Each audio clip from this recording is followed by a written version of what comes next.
नमस्कार दोस्तों, स्वागत है आपका ट्रू ट्रेंड स्टोरीज चैनल के अंदर। आज मैं आपको जिन्नात की कहानी कहने जा रहा हूँ, तो वीडियो को स्किप मत करना और पूरा एंजॉय करना। ये कहानी है जिन्नात के साये की। जिन्नात का साया भाग 1। अम्मी, हम 2 घंटे में जा रहे हैं।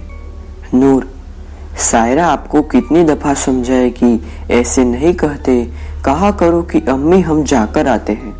सायरा कहती है, अम्मी हम थोड़े ही कहीं दूर जा रहे हैं, बस अपनी फूफी के घर ही तो जा रहे हैं, कुछ ही दिनों में आ जाएंगे।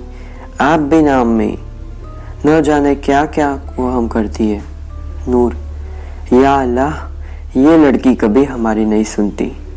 सायरा की अम्मी ने झूठी नाराजगी दिखाते हुए कहा।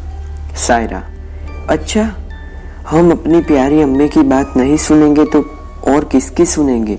बताइए आप, हमें क्या कह रही थी अम्मी? नूर, आप क्यों हमारी सुनने लगी? आप तो अपने अब्बू की लाडली है, आपको हमसे क्या? खैर ये सब छोड़िए, जो हम कह रहे हैं उसे गौर से सुनिए। सायरा, जी अम्मी कहिए ना।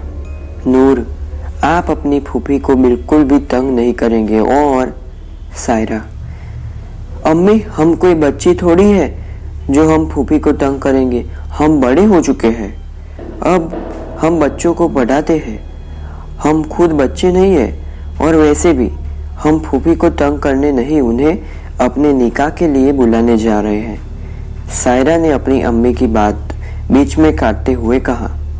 नूर, सायरा आपका निकाह होने जा रहा है, इसलिए आप न तो इत्र इस्तेमाल करेंगी, न अपने नाखून बड़े रखेगी, और सबसे अहम बात, आप गलती से भी अपने बाल खोल कर नहीं घूमेगी।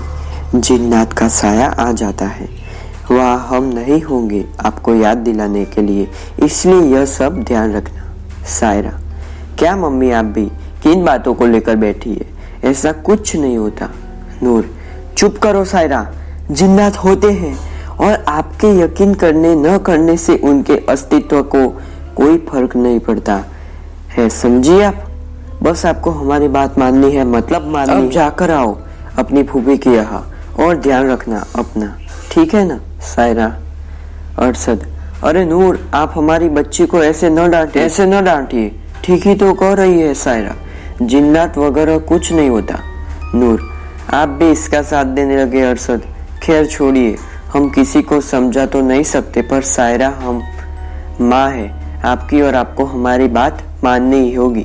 सायरा, अच्छा अम्मी, हम जाकर आते हैं, अपना और हमारे अब्बू का ख्याल रखिएगा, और अगर इब्राहिम आए तो उन्हें कह दीजिएगा कि हम फूफी के घर गए हैं और निकाह से पहले यहाँ ज्यादा चक्कर न काटें।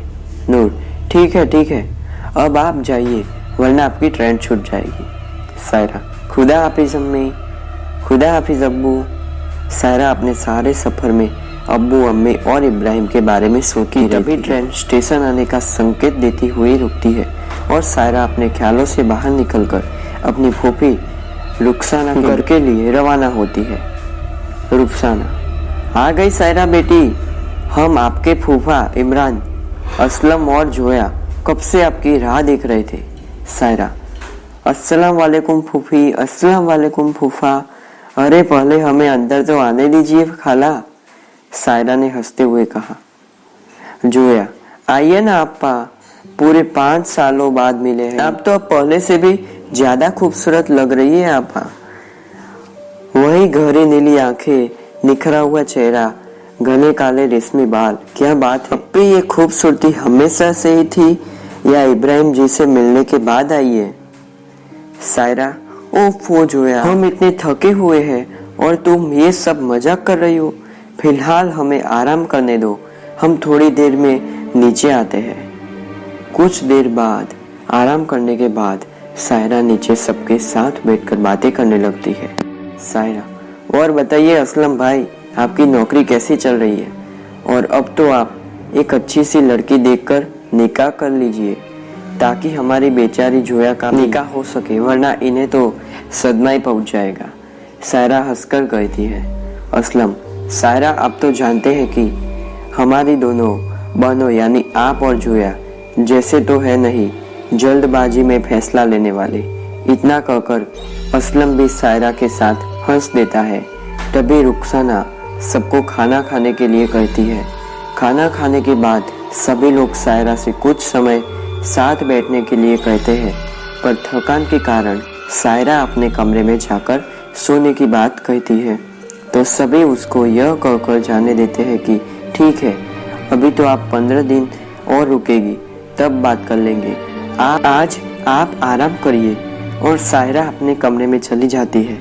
कमरे में आकर भी इब्राहिम की यादें उसका साथ नहीं छोड़ रही है। वह सोचने लगती है कि कैसे उसकी सबसे अच्छी दोस्त ने उसे अपने भाई इब्राहिम से मिलवाया था। अगर सायरा किसी राजकुमारी की तरह खूबसूरत लगती थी तो इब्राहिम भी किसी राजकुमार से कम न था। और जब पहली बार उसने सायरा को देखा तो बस देखता ही रह गया। उसकी खूबसूरती का कायल हो गया था और सायरा ने उसे गलत समझ लिया था। सायरा का घर अपनी दोस्त के घर के पास ही था, तो दोनों का एक दूसरे के घर आना जाना लगा। जब जब सायरा अपनी दोस्त के घर जाती, इब्राहिम उसके आसपास ही रहता और अब सायरा को भी इब्राहिम का अपने पास रहना बुरा न लगता। पर दोनों ने अभी तक इस बारे में न तो एक दूसरे से बात की और न ही किसी और को कुछ कहा। इसी तरह दोनों एक दूसरे से प्रेम करने लगे और 4 साल बीत गए, पर एक दूसरे को देने के डर से किसी ने भी कुछ न कहा। अब तक सायरा एक अध्यापिका बन गई थी और इब्राहिम ने अपने अब्बू का बिजनेस संभाल लिया था। अब सायरा सोचने लगी कि वह और इब्राहिम दोनों ही एक दूसरे के काबिल हो गए हैं और अगर अब भी दोनों में से कोई कुछ न बोला तो जरूर एक दूसरे को खो देंगे। और एक दिन सायरा ने इब्राहिम से अपने मन की बात कह दी। इब्राहिम को तो जैसे बस सायरा की ही पहल का इंतजार था और सायरा के इतना कहते ही उसने पहले अपने अम्मी अब्बू को यह बता दिया कि वह सिर्फ सायरा से ही प्यार करता है और उसके साथ ही निकाह करना चाहता है। इब्राहिम के अम्मी अब्बू से दोनों का प्रेम छिपा न था, वे तो बस अपने बच्चों के मुंह से सुनना चाहते थे। और जब इब्राहिम ने उनसे यह सब कहा तो उन्होंने कह दिया कि हम वालिदैन हैं, आपके हमसे कुछ भी छिपा न था, तो बस आपके मुंह से सुनना चाहते थे और हमें कोई आपत्ति नहीं है। यह सुनकर इब्राहिम तुरंत ही सायरा के साथ उसके घर गया और उसके अम्मी अब्बू से खुद बात की।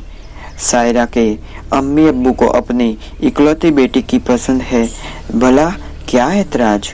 और वे इब्राहिम को उसके बचपन से जानते थे, तो वे भी राजी हो गए और अब 1 महीने में दोनों का निकाह है।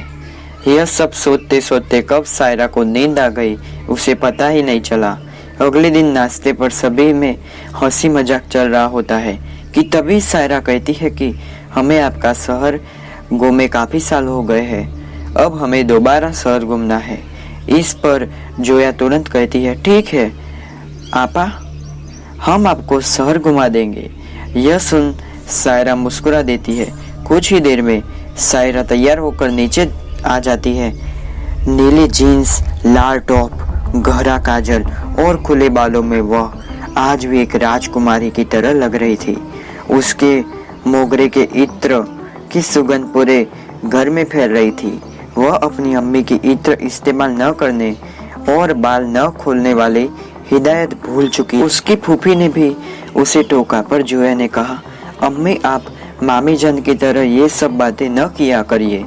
और दोनों बहनें घर से निकल गई। पर दोस्तों, सायरा को नहीं पता होता कि अपनी फूफी का शहर घूमना, अपने बाल खोलना और इत्र का इस्तेमाल उसकी जिंदगी की सबसे बड़ी गलती साबित हो जाएगा।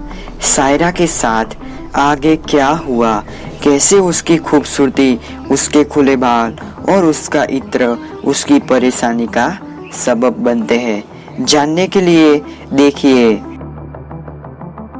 जिन्नात का साया पार्ट 2। तो दोस्तों, आपको जिन्नात का साया पार्ट 2 चाहिए तो प्लीज गाइस पार्ट 1 में 100 लाइक्स का एम पूरा कर दीजिए और वीडियो को काफी प्यार दीजिए, सपोर्ट दीजिए और शेयर कीजिए। तब तक के लिए बाय बाय। 100 लाइक्स मत भूलना guys. Bye bye, take care.